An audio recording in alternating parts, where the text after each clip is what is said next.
Hello students. हमने पिछले class में डिस्कस किया था केएमटी। हम लोगों का चैप्टर चल रहा है, कौन सा चैप्टर है? गैसियस स्टेट, गैसीय अवस्था। तो गैसीय अवस्था में हम लोगों ने अब तक डिस्कस किया था केएमटी। पिछले क्लास में हम लोगों ने बात किया था काइनेटिक मॉलिक्यूलर थ्योरी पर, मीन्स केएमटी पर। केएमटी का मतलब काइनेटिक मॉलिक्यूलर थ्योरी, अणुगति सिद्धांत बोलते हैं उसको हिंदी में। जो अणुगति सिद्धांत है वो हो चुका था आदर्श गैस और रियल गैस दोनों के बारे में हो चुका था।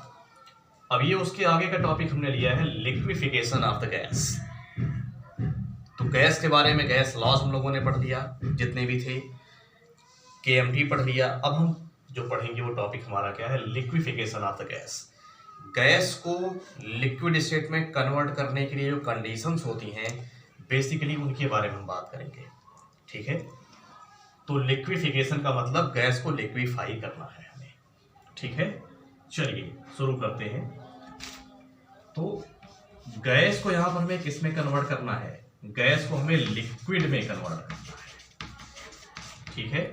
लिक्विड में कन्वर्ट करने के लिए कुछ कंडीशंस होती हैं। कंडीशंस क्या होती हैं? कंडीशंस ये होती है जो स्टेट वेरिएबल्स हैं उन्हें हमें चेंज करना होता है।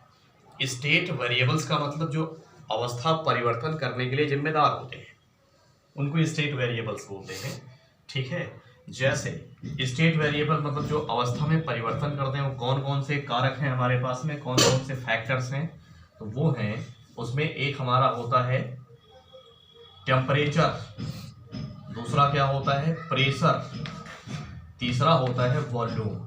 ये तीन चीजें हैं जिन्हें हम क्या बोलते हैं? स्टेट वेरिएबल्स बोलते हैं। ठीक है।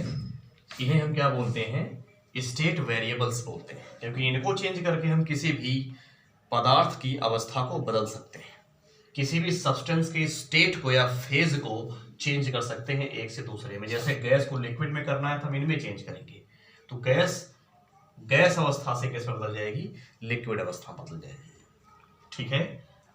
तो टेम्परेचर, प्रेशर एंड वॉल्यूम, इन पर हमें बात करनी है कि इनको किस तरीके से चेंज करें कि गैस लिक्विड में कन्वर्ट हो जाए। ठीक है।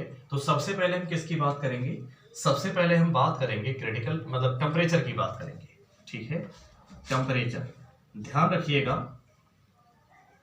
रखिएगा कि ये जो टेम्परेचर होता है इसको हमें कांस्टेंट रखना है, एक पर्टिकुलर टेम्परेचर रखना है, उसके ऊपर नहीं जाना है किसी पर्टिकुलर गैस के लिए। ठीक है। जैसे मान लो कार्बन डाइऑक्साइड गैस हमारे पास में है, सपोज दैट हमारे पास में क्या है? CO2 गैस है। अब इस CO2 गैस के लिए हम कितना टेम्परेचर रखेंगे? 31.2 मान लो, इतना टेम्परेचर हमने रख लिया। तो इस टेम्परेचर के ऊपर नहीं जाना है, इसी पर रहना है, या इसके नीचे 30, 29 आप ले सकते हैं। तो इस टेम्परेचर पर प्रेशर आप इंक्रीज करने लग जाएंगे तो जो गैस के मॉलिक्यूल्स होंगे, जैसे देखिए गैस सिलेंडर है, इसमें हमने गैस के मॉलिक्यूल्स फिल कर रखे हैं, मतलब गैस फिल कर रखे हैं, तो इसमें गैसियस मॉलिक्यूल्स भी होंगे, गैस के पार्टिकल्स होंगे। तो अगर हम इस टेम्परेचर को फिक्स कर दें 31.2 डिग्री सेंटीग्रेड, ठीक है, किसमें होगा ये?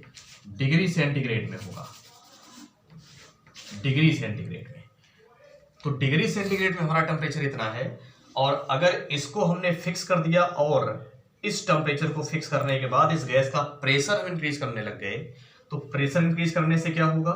ये गैस के जो मॉलिक्यूल्स हैं एक दूसरे के क्लोज आएंगे, और जब ये क्लोज आएंगे तो इनकी स्टेट जो है क्या होगी? बदलने लग जाएगी। क्योंकि आप जानते हैं कि ठोस में या फिर सॉलिड में क्या होता है, उनके पार्टिकल्स क्लोजली पैक्ड होते हैं, एक दूसरे के बिल्कुल क्लोज होंगे, उनके बीच में गैप इतना कम होता है उसको नेगलेक्ट कर देते हैं, इसीलिए वो ठोस है। द्रव में क्या होता है? थोड़ा सा उनके बीच का गैप बढ़ जाता है। तो अगर इन पार्टिकल के गैप को हम मेंटेन कर लें, पार्टिकल के गैप को हम चेंज करेंगे, तो इनका स्टेट भी चेंज होगा। तो यहाँ पार्टिकल के बीच में गैप बहुत ज़्यादा है गैसियस फेज में, हम कर क्या रहे हैं? इसी गैप को कम कर रहे हैं, यानी पार्टिकल को एक दूसरे के पास ला रहे हैं। जब ये पार्टिकल पास पास आ जाएंगे तो ये लिक्विड में कन्वर्ट हो जाएगी गैस। ठीक है। तो जिस टेम्परेचर पर या उसके नीचे हम प्रेशर इंक्रीज करके गैस को लिक्विफाई करते हैं या गैस लिक्विफाई होना स्टार्ट हो जाती है, उसी टेम्परेचर को हम लोग बोलते हैं एक खास टेम्परेचर जिसका नाम है क्रिटिकल टेम्परेचर। इसको किससे दिखाते हैं? टीसी से। टीसी मतलब क्या होता है? Critical temperature. ठीक है, तो यहां पर हम बात करेंगे क्रिटिकल टेम्परेचर की बात करेंगे। ठीक है, तो गैस को लिक्विफाई करने के लिए एक पहली बात कौन सी हो गई? क्रिटिकल टेम्परेचर बात हो गई। ठीक है, दूसरी बात हम किसकी करेंगे? प्रेशर की करेंगे। तो जैसे क्रिटिकल टेम्परेचर वैसे ही प्रेशर भी हमारा यहाँ पर क्या होगा? क्रिटिकल होगा। ठीक है, तो कहेंगे क्रिटिकल टेम्परेचर पर, यानी इस टेम्परेचर पर CO2 गैस लिया हमने, तो इस टेम्परेचर पर प्रेशर इंक्रीज करते करते एक ऐसा प्रेशर आता है जिस पर ये गैस लिक्विफाई होना स्टार्ट होती है। तो जिस प्रेशर पर ये गैस लिक्विफाई होना स्टार्ट होती है क्रिटिकल टेम्परेचर पर, उसी प्रेशर को हम लोग क्या कहते हैं? क्रिटिकल प्रेशर कहते हैं। ठीक है, तो ये हमारा क्या है? Critical pressure. क्रिटिकल प्रेशर इसको हम बोलते हैं क्रिटिकल प्रेशर। समझ जाना, पुनः ये लिखा है क्रिटिकल प्रेशर, इसको समझ जाना। ठीक है, इसके बाद हमारा क्या आता है? वॉल्यूम। वॉल्यूम का मतलब क्या होता है? आयतन। अच्छा, इनकी हिंदी क्या होगी? इनकी हिंदी होगी क्रांतिक ताप। टेम्परेचर माने क्या होता है? ताप। क्रिटिकल मीन्स होता है क्रांतिक, और यहां इसका मतलब क्या होगा? क्रांतिक दाब। अभी इसकी मीनिंग हिंदी में भी हम बताते हैं, हिंदी में भी इसको एक्सप्लेन करेंगे, थोड़ा हिंदी वाले पेशेंस रखेंगे। तो यहाँ पर जो है टेम्परेचर की बात हमने कर लिया और प्रेशर की बात कर लिया। अब हम किसकी बात करेंगे? वॉल्यूम की बात करेंगे। ठीक है ना, हम बात करेंगे वॉल्यूम की। तो हमारे यहाँ वॉल्यूम भी किस तरह का होगा? क्रिटिकल वॉल्यूम होगा। ठीक है, वॉल्यूम भी हमारा कैसा होगा? क्रिटिकल वॉल्यूम होगा। Critical volume. क्रिटिकल वॉल्यूम क्या होता है?